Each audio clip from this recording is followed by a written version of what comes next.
No, ne asi. Takže všechno máme takhle hotové. Bude to hotové nebo kartou? No, kartou a nějaká podplutová sleva by tam nebyla, slečno. Pro starýho člověka, no tak. Bohužel tady už slevu vlastně máte, jo, ty obroučky jsou už takhle ve slevě a bohužel už víc to zlevnit nedokážu. Ale jen se nedělejte, vy si tam můžete naťukat, co chcete, pro starýho člověka, no tak. Tohle mi fakt posíláte. Lensmart, to jsou tady ty brýle, které na mě vidíte neustále, takže asi jako fungujou, asi jsou fakt dobrý, když je nosím furt. A tady máme další.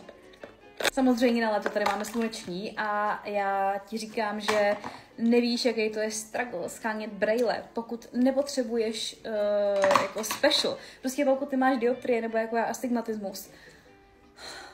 To jsou první sluneční brejle, ve kterých vidím.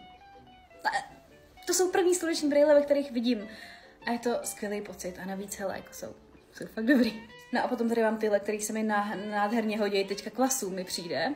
Nebo prostě líbí se mi. Moc se mi líbí. Ty obroučky jsou fakt krásné. Takhle přehledně vypadají jejich stránky. Jednoduše si vybereš obroučky, barvu a můžeš si to vyzkoušet přímo na svůj obličej, což je dost praktický.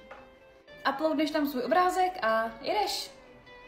Použij kód Lucie pro 15% slevu, což jako ty obroučky jsou už takhle krásně levný, takže 15% ještě dál, jako na co čekáš? Na co čekáš?